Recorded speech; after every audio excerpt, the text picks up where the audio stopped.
Good afternoon, you handsome lot. Today on the ramp I've got a 2015 Vauxhall Astra J 1.4 turbo, which has covered 86,000 miles.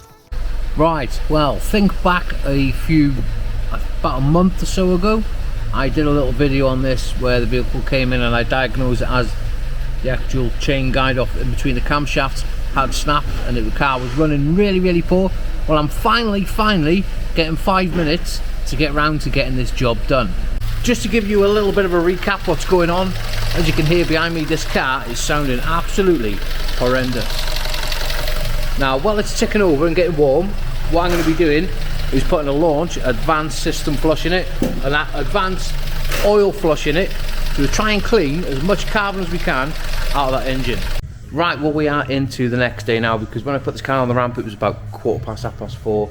So I think the first thing that we're going to do is get the engine oil out of it, get the coolant out of it, and remove the sump. Now, I've already removed the front pipe. Thankfully, it wasn't that old, so it is all fairly new nuts on it. So it came off pretty easy. We're just going to wait for all this coolant and oil to drain out now, and then we'll get that sumperoonie off.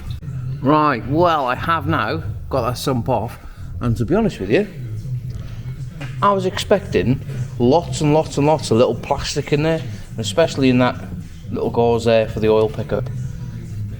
Yeah, it is crunchy, but it's not bad. I've seen them 10 times worse than that on about half the mileage of this car. So yeah, let's crack on. I'm going to drop the car down now. Obviously, put a little bucket there to catch all the drips from the engine while we take it down. I'm going to make a start on the top end. We've now got the car down to working height so we can get the rocker cover off, etc. Now, I do need to take the engine mount off, which is by there, out of the way, just so we can get the side of the engine off to replace the timing chain. Now, how I'm supporting the engine, now a little lockeroonie underneath, is the Pickler engine and gearbox support. Absolutely awesome tool, that is. Right, so we go ahead now. I'm going to put it into a little bit of a time lapse, I think, getting this rocker cover off.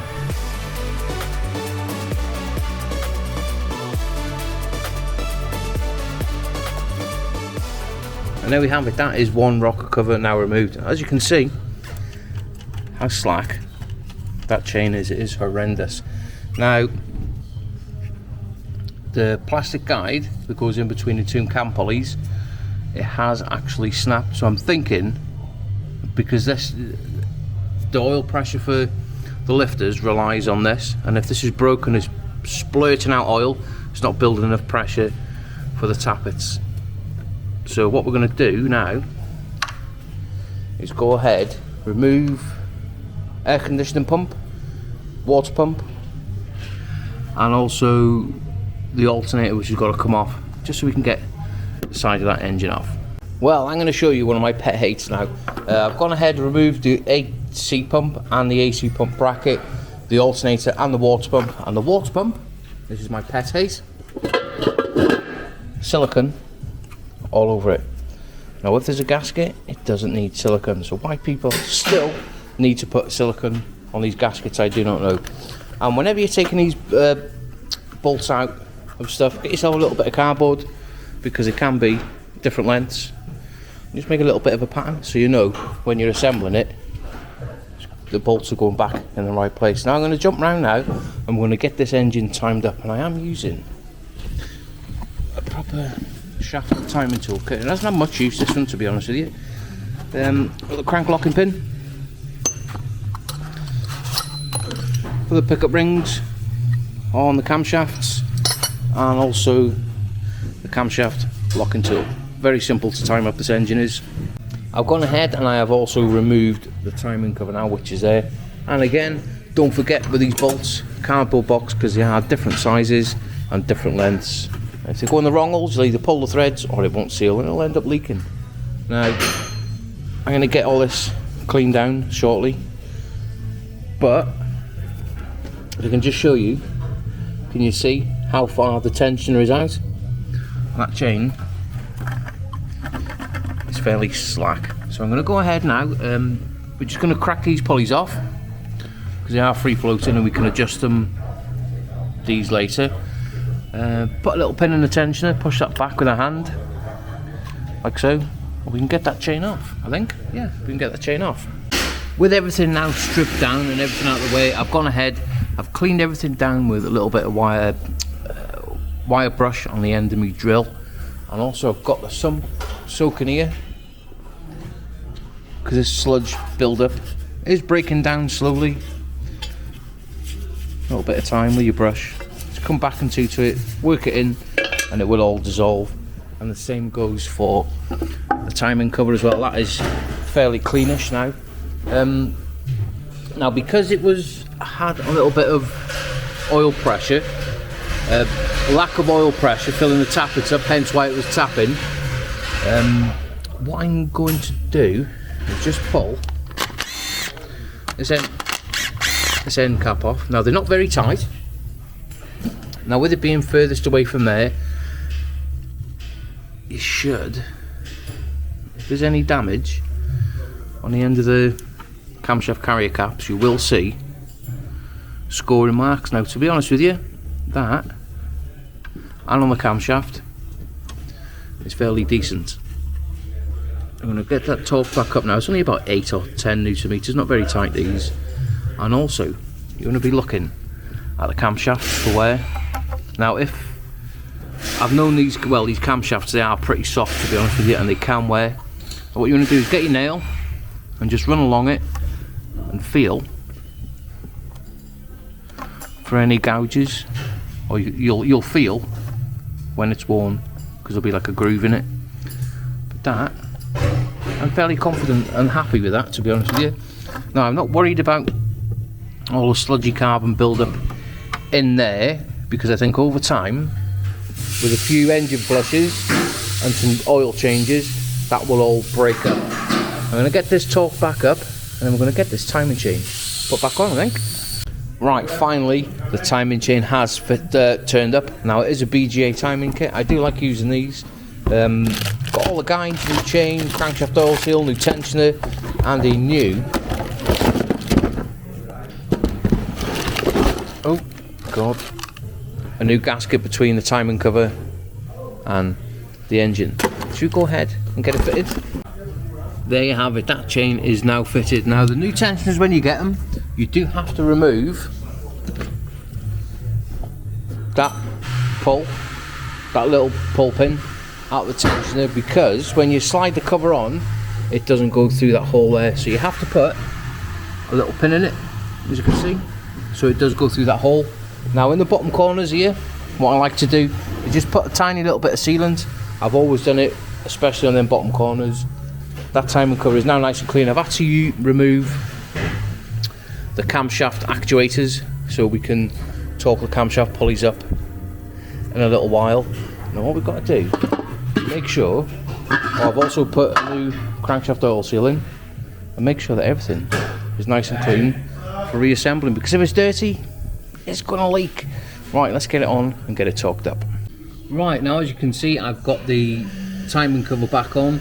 We need to go ahead and time the engine up. I put the crank pulley on, made sure that you got your pin locked into your crank at the bottom there, and also we need to move around and time the camshaft pickup rings up.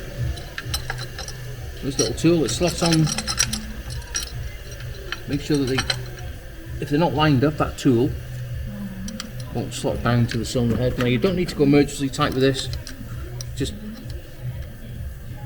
nip the middle one up, because there's no tension on it whatsoever. It's only just to hold the pickup rings, and then once that's in, we can go ahead, get the pin out of the tensioner, give it a pull, and that is pretty much set up. And all we've got to do now is torque these bolts up here.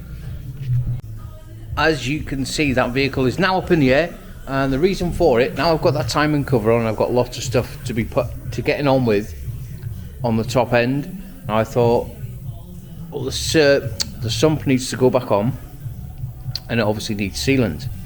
So if we put it on now, while the sealant's curing, we can carry on with what's up above. Now as you can see, I've gone ahead and cleared all the block down as best as I can. Now it is pretty clean, and the sump as well. I've cleaned it down. Oh, what's going on with this bloody camera? Oh, one of them days.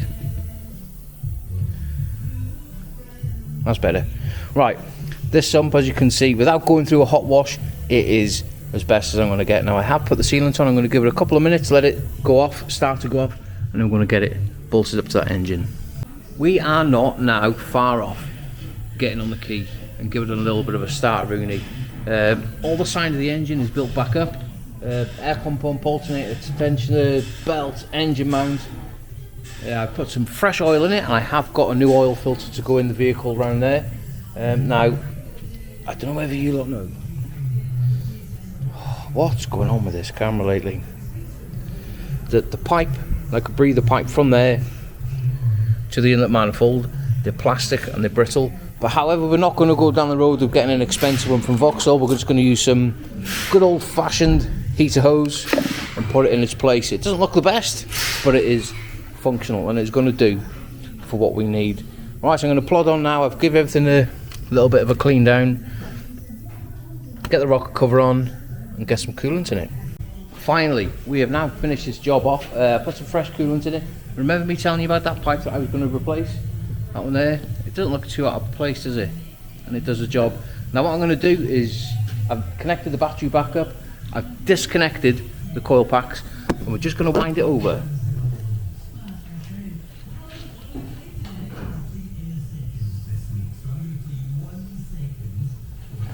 And build that oil pressure up.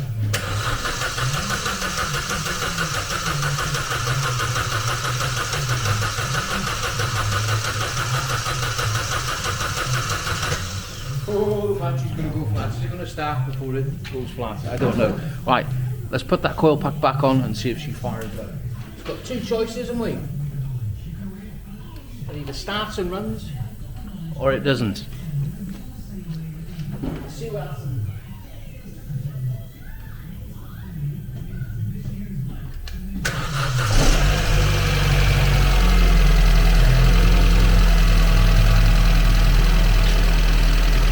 Well, it's alive, and it definitely, certainly sounds 100% better than what it did when I first started the job.